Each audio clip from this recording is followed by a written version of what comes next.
ഈ മുന്നണി സംവിധാനം തന്നെ ഇങ്ങനെ സ്ഥിരമായി തുടരാൻ പാടില്ല.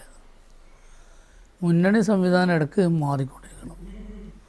മുന്നണികൾ ഇങ്ങനെ സ്ഥിരമായി തുടർന്നാൽ ഉണ്ടാകാവുന്ന നാശങ്ങളിൽ ഒന്നാണ് ഏതെങ്കിലും ഒരു പാർട്ടി മറ്റേ പാർട്ടി ഡോമിനേറ്റ് ചെയ്യാനുള്ള.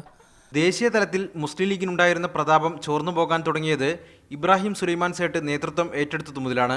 പൊളിറ്റീഷ്യൻ ആയിരുന്നില്ല സൈഡ് സാഹിബ്. അതായിരുന്നു സൈഡ് സാഹിബിൻ്റെ ഒരു പ്രധാന പ്രശ്നം. പൊളിറ്റീഷ്യൻ ആകുമ്പോഴല്ലേ ഒരു കാഴ്ചപ്പാടുണ്ടാവുള്ളൂ. കാഴ്ചപ്പാടുണ്ടായിരുന്നില്ല അദ്ദേഹത്തിന്.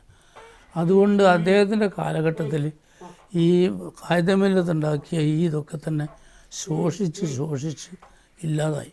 സംസ്ഥാന ലീഗിന്റെ നേതൃത്വത്തിൽ നിന്നും PK കുഞ്ഞാലിക്കുട്ടി മാറി നിൽക്കാൻ സമയമായിട്ടില്ല. കുഞ്ഞാലിക്കുട്ടി നിർവഹിക്കുന്ന ചുമതലകൾ ഏറ്റെടുക്കാൻ ശേഷിയുള്ള ആരും പാർട്ടിയുടെ പുതുതലമുറയിൽ ഇപ്പോഴില്ല. ഒരു രാഷ്ട്രീയ നേതാവിന് വേണ്ട ഗുണങ്ങൾ MK മുനീറിൽ കാണാനില്ലെന്നും MA തങ്ങൾ പറഞ്ഞു. നല്ല കഴിവുള്ള മനുഷ്യനാണ്. പക്ഷെ അദ്ദേഹത്തിൻ്റെ കഴിവ് പൊളിറ്റിക്സിലല്ല.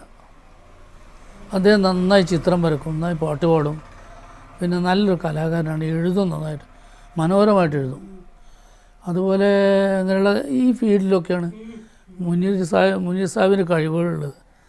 പൊളിറ്റിക്സിൻ്റെ തന്ത്രങ്ങളും പൊളിറ്റിക്സിൻ്റെ ആ ഒരു വശത്തേക്ക് മുനീർ സാഹിബിന് വലിയ പിടിപാടില്ല. അത് അദ്ദേഹത്തിനൊന്നും ചെയ്യാനും കഴിയില്ല. അത് കുഞ്ഞാലിക്കുട്ടി സാഹിബിനായിട്ട് കോമ്പീറ്റ് ചെയ്യാൻ കഴിയില്ല ആ കാര്യത്തിലൊന്നും. മുസ്ലിം ലീഗിന്റെ സൈദ്ധാന്തികനും ചരിത്രകാരനുമായ MA തങ്ങൾ പാർട്ടി മുഖപത്രത്തിന്റെ എഡിറ്ററായും പ്രവർത്തിച്ചിട്ടുണ്ട്. MK Shukkur, media 1, Malappuram.